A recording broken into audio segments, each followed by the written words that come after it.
Welcome back, everybody, to another episode of the Depot Dive, where we're going to dive into some of the biggest Steelers-related topics of the week. I'm Ross McCorkle. Above me here on the screen is Joe Clark, my co-host. He's actually joining me he's on vacation this week, so getting a little time away to recharge and all of that. And he had, I know we touched on it last episode. It may have taken one additional game than we were thinking originally, but your Celtics took home, what was it, the 18th finals trophy that they have? Is that now the most in league history? Yeah, I passed the Lakers with 18, so good to be number one. Although, I mean, only two of those have come when I've been alive, but still pretty fun. Pretty good series. It was great to see this group finally, take one home. Some of your team, the Steelers, are tied for the league lead in Super Bowls, and so you picked your teams wisely. It would appear. Yeah, I got lucky with geography for some of it, but Yeah. All right. Well, we are going to dive into. Actually, before we dive into our topics, I do want to plug the number at the bottom of the screen. We don't have a listener question at the end of this show because there were a couple, but they were pretty much repeats of old questions. So I don't want to just rehash, some of the same topics there. But if you guys can call in at the bottom of the screen, 412-254-3145, leave us a voicemail and we will answer your question in a future episode. We would very much appreciate that. Diving into our first topic, the NFL and I guess HBO have announced their in-season lineup of Hard Knocks. So now they have an off-season version where they're going to cover kind of everything leading up to, is it free agent through free agency or up to training camp? I don't know. There's three different versions of this show now. It's hard to keep track.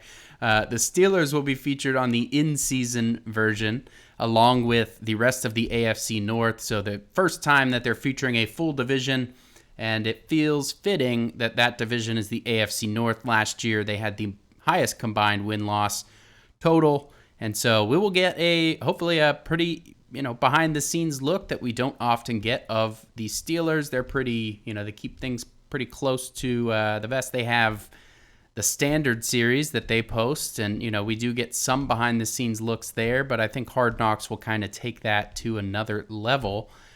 Joe, do you have some just kind of initial thoughts on Hard Knocks? Are you excited? Are you a little worried? Maybe a little of both? I'd say a little of both is probably the best way to sum it up. I mean, I'm excited to see the Steelers don't really do a lot like some NFL teams do with producing, behind the scenes content and seeing how things work. So, I mean, that's by design. You don't need more of a distraction. You don't need to put more out. You don't need cameras. So, I have no problem that I don't do anything more, but I am excited to, just as a fan to see a little bit of a peek behind the curtain. But I don't love the idea that there's going to be cameras around the locker rooms, cameras wherever. I feel like it's more of a distraction than it's worth. On the flip side, it's a distraction for every team in the AFC North. It's not just the Steelers. So I think that kind of is a little bit better. Eases again, I'm sure some of their issues with it, but yeah, I'd say a little bit of both, just because I don't love the idea of the distractions coming in, but I am excited to kind of see a little bit more than we normally would of what happens in season. Yeah, I'm trying to think back. I know the Bengals were definitely featured at one point during the training camp version because I remember James Harrison kind of being a figure in that when he was on the Bengals for those, what was it, a season or two that he was there. I don't know if have any of the other AFC North teams been on there. Browns Bengals, Browns have for sure. Browns in 2018, Yeah. but not the Baltimore Ravens. It looks like. Oh yeah, Nope. wait, the original Hard Knocks. Yeah, I think it was the very first one was the Ravens I think it was after they won the Super Bowl too. Yeah, 2001. So the Steelers are the only team that have not been featured on the show that will now be on of the four teams in the division. But obviously the Ravens and even the Bengals in 2009, I don't think there's a single player left from those rosters. So it is going to be a new experience for pretty much everybody involved. There might be a couple people from the Browns still around from 2018 that dealt with the cameras and stuff like that. But yeah, I mean, overall, like it's not going to be the reason the Steelers lose. If it does become a distraction, some people may attempt to paint it that way. in the moment if there is a 3-game losing streak or something of that nature like we saw last year in December. But I mean, can you imagine last year, that 3-game losing streak where kind of the local negative storylines of leadership and losing the Steelers' way and all of these things kind of became a national storyline during that 3-game losing streak? Can you imagine if the Hard Knocks camera crew was around during that kind of turmoil? I mean, I feel like that would amplify it to a certain amount, and, players are going to play up to the camera and all of that. So I guess that's my only possible concern there. Do you have a player? I mean, I know they don't always focus on kind of the biggest name players. Sometimes they opt to, maybe focus on maybe a lesser known storyline and cover something that not everybody would know about. Is there a player that, you can kind of see becoming a star of the show for the Steelers? I guess it kind of depends on how the season goes, because they're not starting until it's the final 6 weeks of the season or something like that. So they're not starting until late in the season. So I guess it really kind of depends on, how the season's going. If Steelers are in good position and they're looking like a legitimate playoff team, it could be Russell Wilson. They could focus on, his revitalization from getting benched in Denver to now all of a sudden being the starting quarterback of a playoff team. And because he's literally one of the corniest human beings alive. He's going to eat up being on camera in the Hard Knock situation or in that scenario. So he could definitely be, he could be somebody. I could see them doing something with Cameron Hayward, trying to, pursue greatness at the end of his career, trying to, get elusive multiple playoff wins, something like that. I guess kind of like maybe an off the wall one could be Joey Porter Jr. just because, he seems, be a pretty energetic guy, somebody that might, kind of eat up having the cameras around and talking some trash. But I think it really just depends on how the season goes for us to really be able to tell, because I guess we won't really know until, because if the Steelers stink, then maybe Justin Fields is starting and they take a different angle there. So there's definitely, a variety of ways that they can go based off how the season goes. So it's kind of hard to tell right now, but it's going to be interesting.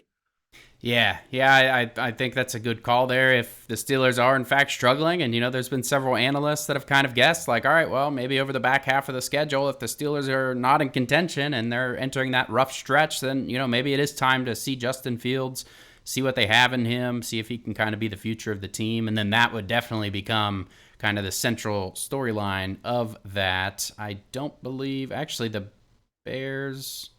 Bears are being featured this season, so Fields has never been on there. It doesn't look like the Seahawks have ever been on there, so Russell Wilson's never been on Hard Knocks. So yeah, there's a lot of first timers on the roster doing that. Yeah, I think overall I'm excited more than worried. I think it's going to be a great time watching. There's going to be a lot of good kind of content for us selfishly to write about. So I'm excited about that at the end of the season. But overall, I mean, we'll just have to wait and see how it goes. It could be a great thing, or it could be kind of adding insult to injury if the team enters that final stretch in a rough spot. We will see. Moving on to our second topic, the Steelers have made some roster moves over the last few days. It started with the release, or I guess they waived Denzel Mims from the roster, wide receiver there. He was a second-round draft pick for the New York Jets, I think back in 2020. He had been with the Steelers since last October on the practice squad and then on the offseason 90-man roster. And, the Steelers have a need at wide receiver, so to be getting cut at this point in the process, not even being allowed to get into training camp, he wasn't waived with a injury designation, and he ended up signing with the Jacksonville Jaguars. So it's kind of not a great look for him, just given what the Steelers really don't have their wide receiver position figured out.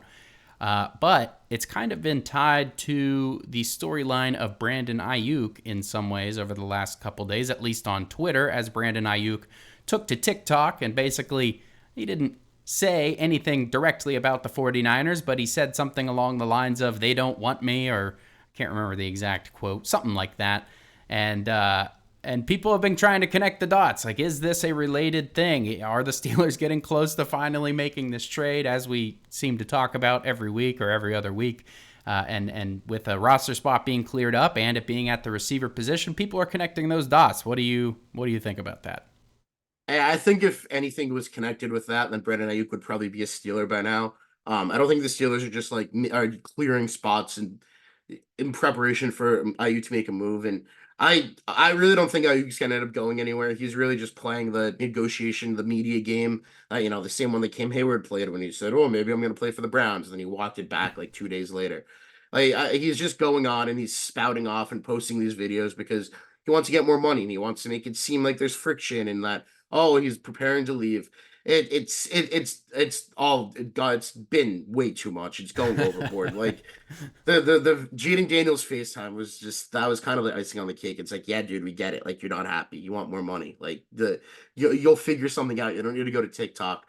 Um, but with the thing with Mims and Trenton Thompson who they released too is, I mean, the Steelers usually carry extra specialists heading into camp, two punters, two long snappers. Obviously they just signed Cameron Johnson. He's not going anywhere, but have another punter, just have another leg if something happens to him during the season. Yeah, you have an option. So they could look to bring another punter for training camp, another long snapper last year. And they just signed Christian Kuntz to an extension, so he's not going anywhere. I know last year they worked out a couple of long snappers, and there is some speculation that maybe they'll move on from Kuntz. They brought in Rex Sunahara, I think, at training camp. So maybe they'll bring in another long snapper. So that's maybe why they have two spots open, or they'll look to add to, positions where lines can get pretty slim, cornerback, maybe linebacker. So I don't think, right now that any of those moves have anything to do with Ayuk, but it is interesting to me that Mims was one of the guys cut because, on paper, he's one of the more intriguing options, pedigree, big body, and look at the receiver room, they could have caught Deuce Watts maybe or Jure Jenkins, but clearly Mims just wasn't getting it done, and they want to see what they have. And, maybe some of those other bottom of the roster guys is maybe a developmental piece. And then Thompson, I thought was pretty solid when he played last year when he came up and filled in. So that one surprised me, but the safety room right now is a lot deeper than it has been if you consider that they added Graylin Arnold, who can play safety or the slot. They added Deshaun Elliott. Obviously, Miles Killebrew is still in that room, even though you won't necessarily play safety that much. So it is a room that got a little bit crowded, but the Thompson cut surprised me a lot more than I think the Denzel Mims cut did, just because I did like what he provided. I mean, it had an interception, I think, against Cincinnati. He played well against Cleveland the week before that. So I was definitely surprised. I mean, I know he got hurt season end with that neck injury. What was it, against the Colts? But he was pretty solid, I thought, last season. So definitely a little bit of a surprise there. Yeah, I think it was just a couple of months ago that Brian Batko, Pittsburgh Post-Gazette, wrote or said somewhere, basically that Trenton Thompson is the perfect complement to Minkah Fitzpatrick. And, here we are just, 4 months later, and he's not even on the roster anymore. And I don't know if we've seen if that was with an injury designation yet. It wouldn't surprise me if it was. So I guess we'll see there. I don't believe that has come through yet. But yeah, that one was a little bit surprising, but you had Deshaun Elliott. It maybe makes him a little redundant. DeMonte Kazee still on the roster. They added Ryan Watts. So, does that mean good things for Ryan Watts? Is this a good sign for his kind of path to the 53-man roster and potentially, seeing some playing time? Maybe not in year one, but, is this kind of paint a better path for him? Yeah, he was definitely at the East Coast Shrine Bowl. He definitely stood out more as a safety than he did as a cornerback. That might have been a product of the fact that at least I noticed him playing safety a lot more in team, but he definitely seemed to make a lot of plays at the safety position. So with the Steelers kind of adding to their cornerback room since the draft with Anthony Averett and Cameron Sutton, that maybe it's kind of a sign that they can push Watson, maybe give him some snaps at safety and use him more so as a safety than as a cornerback. And I mean, he's big. He's got the size for it to play safety. And I mean, Elliott's on a 2-year deal. I think Kazee expire after this season. I think he signed a 2-year extension. So it could be one of those things where they can have Watson a backup role now for the next 2 years and kind of groom him to become that starter long term. So that's definitely something interesting to consider when looking at, making this move and Watts' long term future, if he's a safety, if he's a corner. And getting rid of Thompson might kind of signify that there might be room for him in the back end of the safety room, at least for now, before kind of working his way up. So I do think it could spell good things for him, at least when it comes to even making the 53 as a rookie. Yeah. So that'll be definitely one to watch at training camp for him. What was it?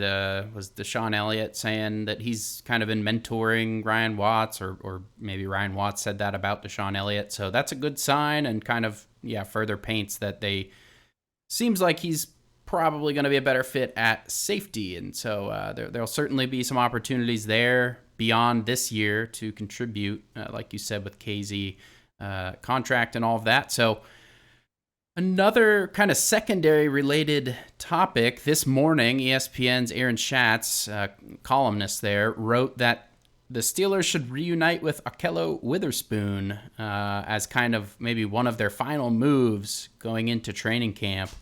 I hadn't really considered Witherspoon as, an option, but he is out there. Last year, he signed with the Los Angeles Rams after the Steelers released him.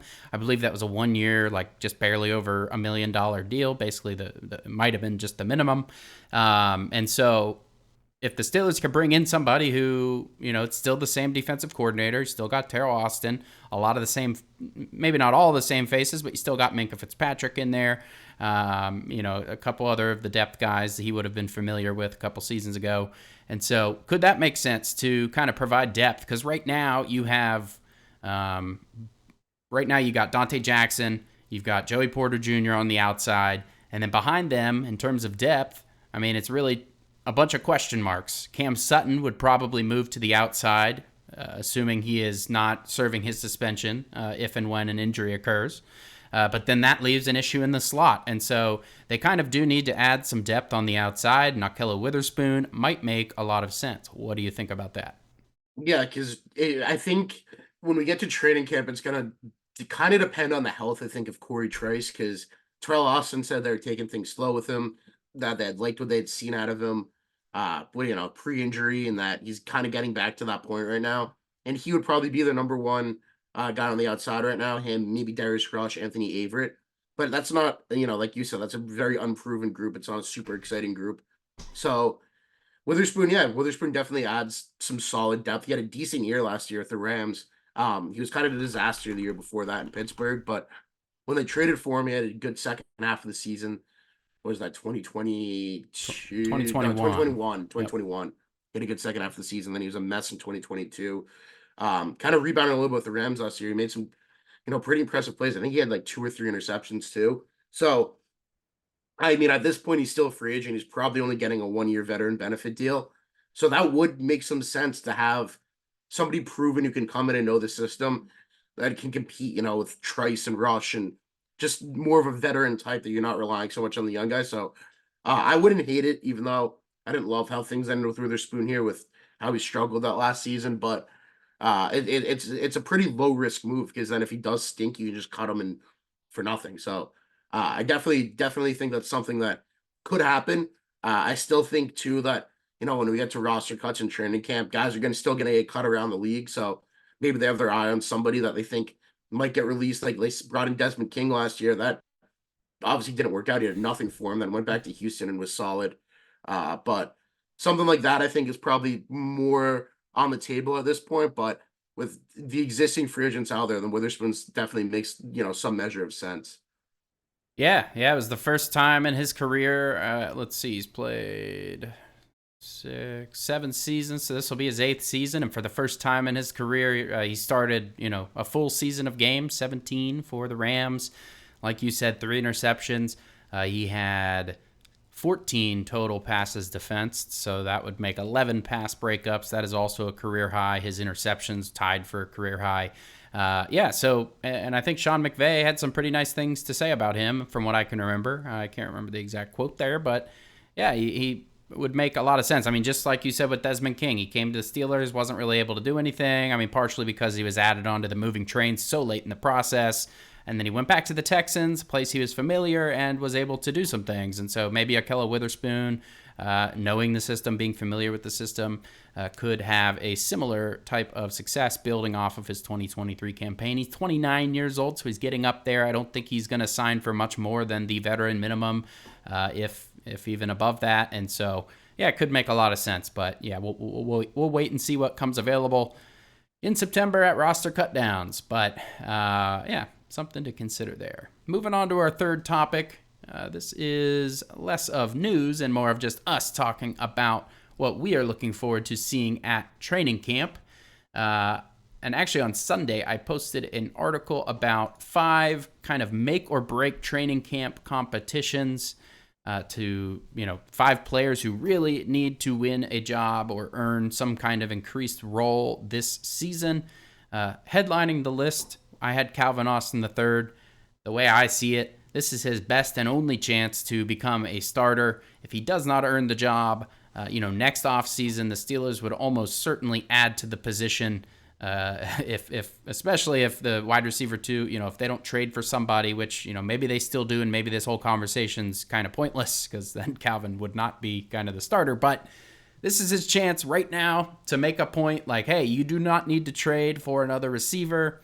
This is my second season. Well, it's his third season, but it's really his second season playing because his rookie year was robbed by a foot injury. I always go back to kind of the thing with the Baltimore Ravens being upset that the Steelers took him one spot before them. And it's like, okay, well, other teams saw what he could be too. And to this point, he hasn't really shown that outside of, maybe a play here or there. He had that 72-yard touchdown against the Raiders last season. I think with Russell Wilson being a good deep ball kind of passer, he has that he puts a lot of air under it, lets his receivers run up under the ball. And so somebody with that kind of speed, Calvin Austin, might be able to have kind of a mini breakout season, potentially. If he wins the competition and if he gets in enough opportunities within the offense, I could see that happening.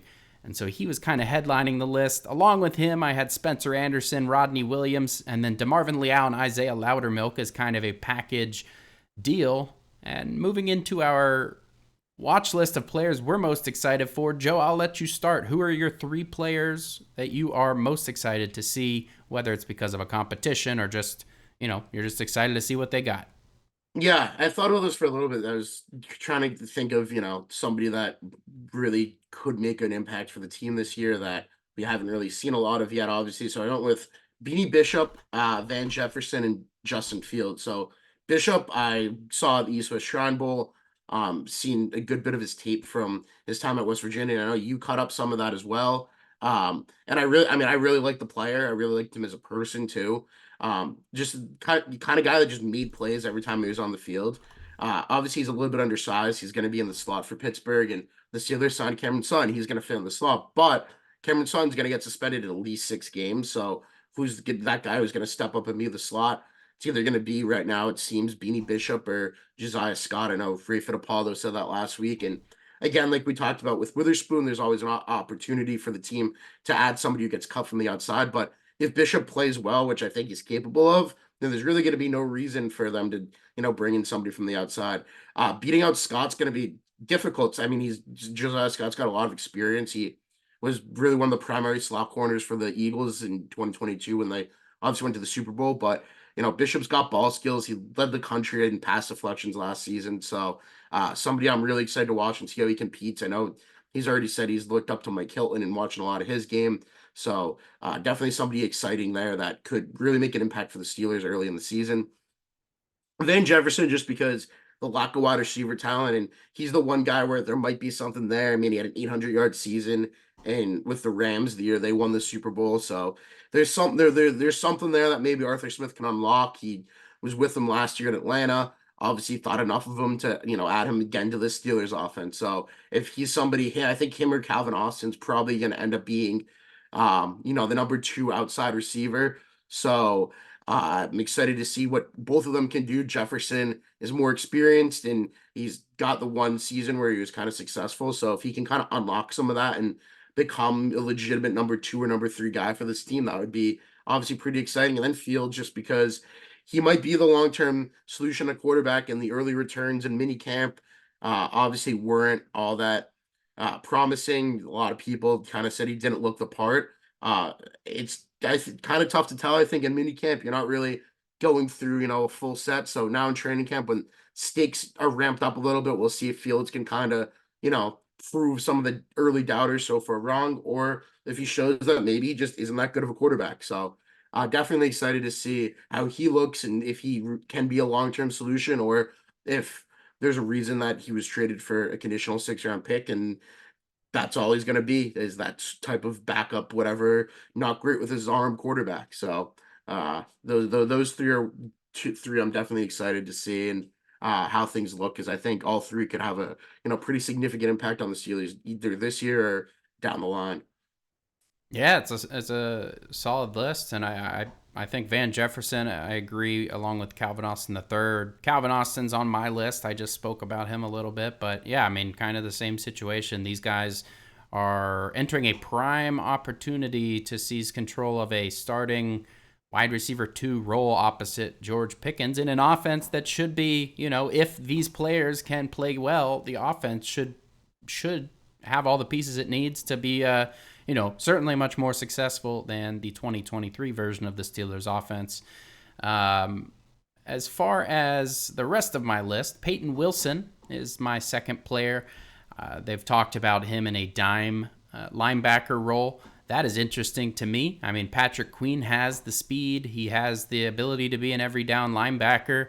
But if they think high enough of Peyton Wilson to take Patrick Queen off the field, Patrick Queen, the guy they just paid, more than they've ever paid any free agent in team history, external free agent, that is, then, that says a lot about Peyton Wilson. And I know Alex Kozora wrote, an article saying he's buying the hype.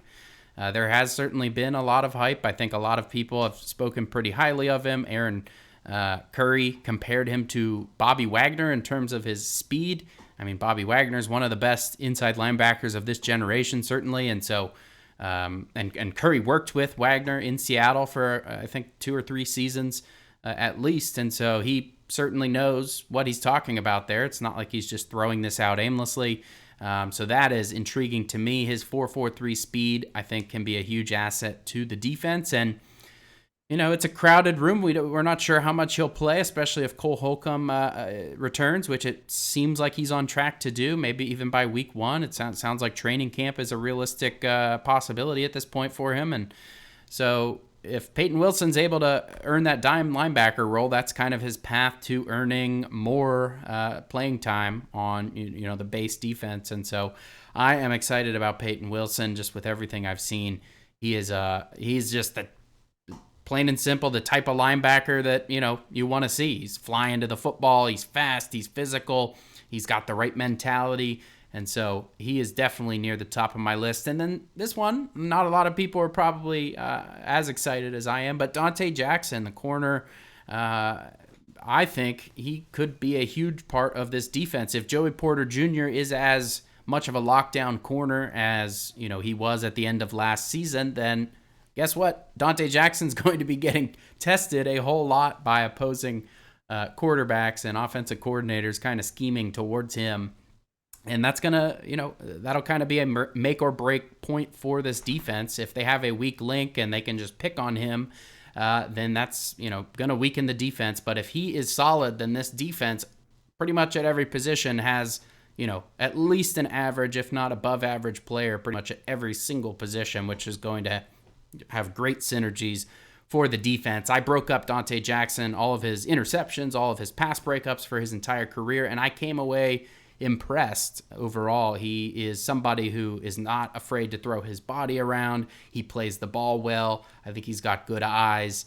There are some issues as well. He has, allowed, I think over the last 2 years, he hasn't been as good. His earlier career was better in terms of his ball production and everything. So, but that was him being relied on as a number 1 corner, and now he can be a number 2 corner going against a little bit lesser competition, and he's going to be surrounded by a much better defense, which will only help him. The pass rush, obviously speeding up the clock and all of that. So I think Dante Jackson's somebody that could stand out at training camp. I think he has kind of the athletic tools, and the secondary's been in need of speed for a while. He can provide that, and so Dante Jackson, definitely one of my people I'm looking forward to. Now, I didn't want to beat this last kind of bonus topic into the ground. It's been talked about a lot, and I know people are kind of sick of hearing about it. We're sick of talking about it, but it was a pretty big topic this week. Actually, 2 different players that received kind of negative reports out of minicamp or just kind of spring practices in general. Justin Fields, which you touched on a little bit, I think Ray Fittipaldo, Pittsburgh Post-Gazette, said that the knocks against him turned out to be true during spring practices. And, that's got a lot of people like, how much stock do we want to put into this football in shorts during spring ball?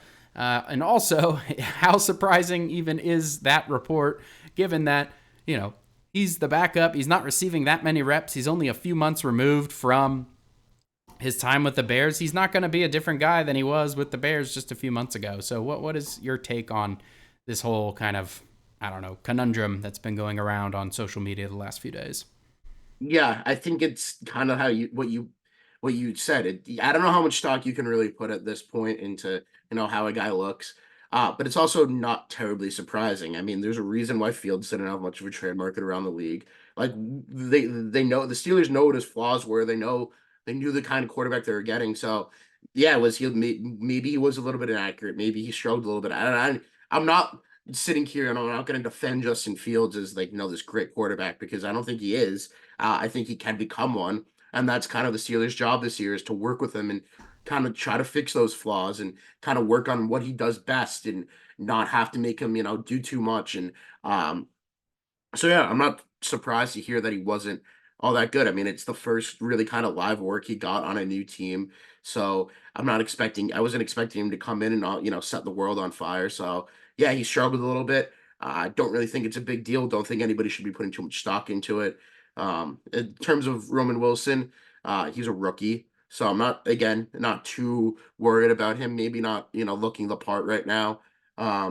So yeah, I mean, it's maybe a little bit noteworthy. Maybe if both guys really struggle in training camp, he can sock it away. But it's not anything that I'm putting all that much thought into or worrying too much about. I think once we get into August, if both guys are still struggling, then you think, all right, maybe there's a problem for now. Maybe it's a problem for the future. Maybe it's a problem for both. But I nothing that I'm really worrying about as we sit here in June with another full month and a half of work between training camp and the preseason before he hit week one.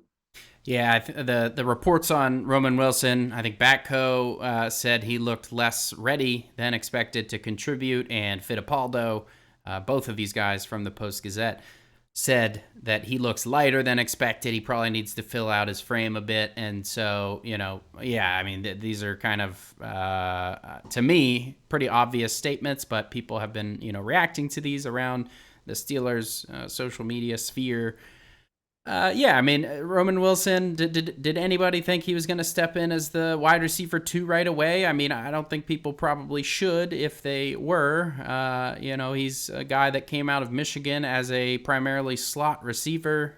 Probably needs a little bit of time to adjust to a full NFL route tree and like Fittipaldo suggested, probably needs to fill out his frame.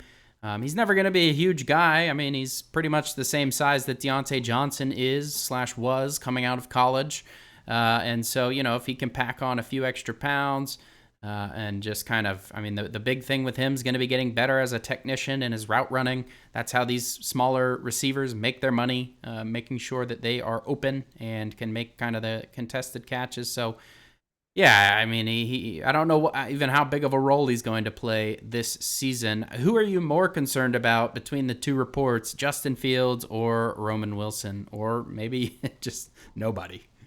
I guess if I had to pick, I'm really not. I would go nobody because I'm really not concerned about either of them. But if I had to pick out of the two, I'd pick Fields just because I think long term. I mean, he's now this is year 4 for him, and there's been kind of some thought about him as being the long term answer for the Steelers at quarterback. And if he really does just stink and can't make the throws that he needs to make, and he's not going to be that guy, then the Steelers are going to have a quarterback dilemma in another year or two because Wilson's going to be a free agent. Russell Wilson's going to be a free agent after this season too. He's older. He's not going to be in the league much longer. So if Fields can't be that guy, then yeah, the Steelers are going to have to go and find a new quarterback. So that would worry me more. Roman Wilson, I think, third round pick team has high hopes for him to potentially be a pretty quality receiver for them. But if he doesn't work out, you're not really as set back as you are without having a quarterback. And also, he's a rookie, and him being, like you said, him being light isn't really all that surprising. Like, you really can't put too much stock. Like, all rookies struggle. Like, it's in some aspect of the game, all rookies are going to struggle. So the reports about him not being as ready as expected for a third round receiver, I'm not too concerned about it. I think maybe it's more of a problem if the Steelers are expecting him to be a guy that comes in to contribute, pretty significantly right off the jump, just because of how the receiver room is. So I'm not concerned about either, but I would say, I guess I'd be more concerned over Fields and Wilson for, for the reason that the quarterback is obviously the most important position on the field and would set the Steelers back if he's not ready. Yeah. Yeah, I think I agree with your line of thinking there. That is everything that we have for the show today. I do want to, again, plug the number at the bottom of the screen. We could sure use some fresh questions from you guys. 412-254-3145. Give us a call, leave us a question, and we will answer it in a future episode. Thank you guys for listening along. If you're on YouTube, like this video and subscribe. Our terrible podcast with Dave and Alex is now shifting to the off-season schedule of Tuesday and Friday. So still coming at you multiple times a week, just one less because there's a little bit less to talk about, as I'm sure you all know. Thank you for joining us, and we will catch you next time.